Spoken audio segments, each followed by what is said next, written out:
daripada Corporate Income Tax Collection, ya, SITA. Ini tak kira IKS. Kerana SME ini mengalami permasalahan yang sangat besar dan semua kajian membuktikan keadaan sedemikian. Ya. Tetapi yang disebut pendapatan daripada cukai korporat dan cukai pendapatan di antara 40 hingga 45 bilion itu telah melebihi unjuran yang munasabah sekitar 20 bilion. Jadi ini menunjukkan di dalam angka pendapatan agak tinggi untuk menunjukkan supaya kita tidak mengalami defisit. Padahal kita dah sebut dalam keadaan mengalami COVID ini, kita tidak sangat tekankan soal defisit. Kerajaan boleh tangguh, terpaksa hadapi masalah defisit. Tak payah nak cuba kelirukan dan gabui mata rakyat kata kita dapat kawal defisit dengan membuat suatu hujah yang salah dan tidak benar mengenai unjuran pendapatan seperti mana yang saya buktikan tadi. Kita ambil umpamanya pendapatan individu, cukai pendapatan, income tax. Kerajaan jangka untuk dapat kutip 42.4 bilion tahun 2021, 35.9 bilion tahun 2020. Maknanya meningkat 6 bilion kepada 38.68 bilion berbanding kutipan tahun 2018 berjumlah 32.6 bilion. Tetapi kita kena ingat, pada masa itu diberi amnesti oleh Menteri Kewangan yang lalu. Jadi pendapatan one off itu tidak boleh memberikan gambaran bahawa ada lonjakan.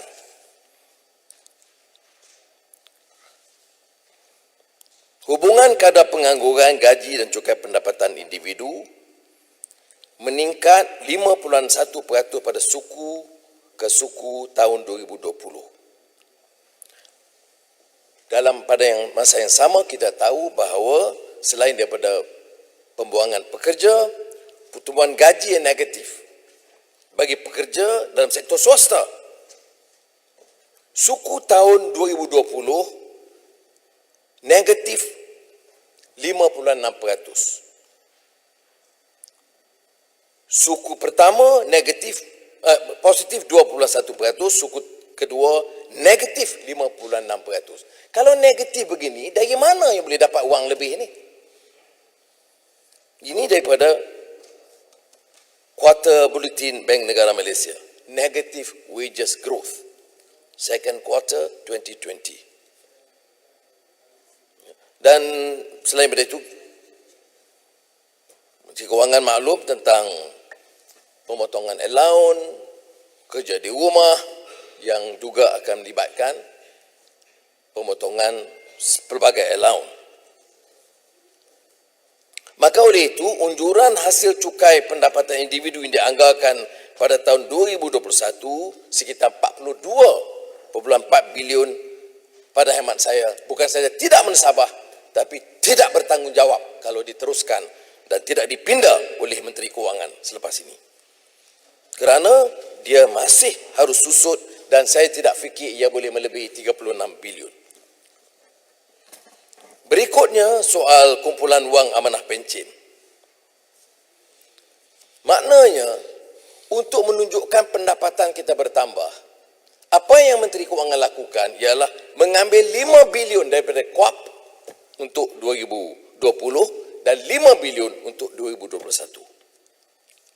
Maknanya kerajaan ambil daripada kumpulan wang amanah pencen masuk sebagai pendapatan.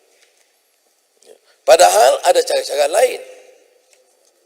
Sukuk atau bond daripada mengambil wang dan dipindahkan begitu rupa. Ini hanya untuk menampung perbelanjaan mengurus atau OPEX, tetapi 5 bilion itu dipindahkan untuk dikelirukan seolah-olah ini pendapatan negara. Maknanya 5 bilion 2020, 5 bilion 2020 ambil daripada kumpulan wang amanah pencen, nampak seolah-olah penambahan pendapatan negara. Berikutnya hasil bukan cukai. Untuk 2021, kategori dari pulangan dan pelaburan dalam negeri yang lain akan meningkat. 2020 anggaran 7.27 bilion. 2021 14 bilion, kenaikan sebanyak 93.16%. 2019 2.378 bilion diterima. Hasil wang bukan cukai ini saya nak tanya dari mana? Nak jual tanah mana? Nak jual saham mana?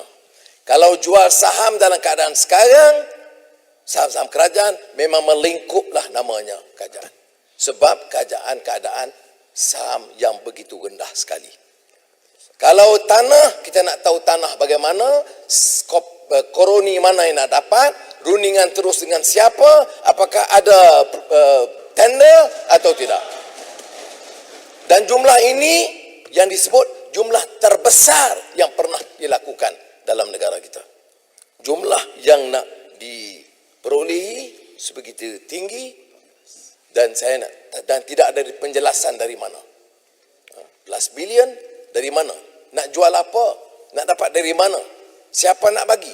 Ini tidak dijelaskan. Ya. Jadi kalau dijelaskan dan sebagainya, kita nak tahu mesti ada ketelusan, mesti ada tender, jangan ada bentuk penipuan dan juga kepentingan beberapa syarikat ataupun kroni untuk mendapat hasil daripada usaha yang disebut tadi, pendapatan. Oleh demikian, anggaran hasil negara bagi belanjawan 2021 ini dari cukai korporat, cukai pendapatan, ambil wang amanah pencen, jual aset, perlu penjelasan terang daripada Menteri Kewangan. Unjuran sebenarnya pada hemat saya tidak boleh melebihi 198 bilion berbanding 236.9 bilion yang diunjuk oleh kerajaan. Saya harap rakan-rakan daripada ahli berhormat sebelah sini dan sebelah sana dapat bersama meneliti semula angka-angka ini. Ini kalau ikut COVID-19 budget, meminjam kata-kata Geoffrey Williams dan Nur Muhammad Tajrid, an ordinary budget for extraordinary times. Ya. Bagi saya bukan saja ordinary, misleading budget menghadapi masalah yang extraordinary. Apa extraordinary-nya ya? Ditekankan berulang kali COVID. Jadi maknanya rakyat fikir ini terpaksa kita kena tolong bagi 500 ini, 300 ini. Seolah-olah begitu extraordinary-nya ya. Tetapi jangan lupa kumpulan wang COVID-19 ini masih merupakan jumlah kecil 17 daripada keseluruhannya. Walaupun dijelaskan kemudian soal peruntukan Kementerian Kesihatan ini dibantah oleh banyak kalangan, Menteri Kewangan jelaskan, oh tidak, tak nampak di sini, nampak dalam development expenditure.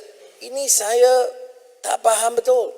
Beramai yang bekas Menteri Kewangan di sini ya, dari Bagan, saya sendiri, dari Pekan, kita tak buat. Mana boleh kita guna peruntukan Kementerian Kesihatan, kemudian ada sorok pula belah sana lagi, bawah development. Buat apa? Peruntukan ini harus beri penjelasan. Ya. Tak boleh umpamanya, saya fikir sebab utamanya hanya nak tunjuk bahawa tidak ada defisit yang bertambah. Tapi tidak boleh dalam bentuk penipuan angka atau mengelirukan. Ya. Kita baca teliti, kemudian yang kita faham daripada buku ekonomi, penyataan ekonomi dan juga kenyataan dan juga ucapan, tetapi tidak dapat dibaca sehingga dibantah kemudian baru dibangkitkan. Ada celah sana, celah sini, disorok sana, disorok sini.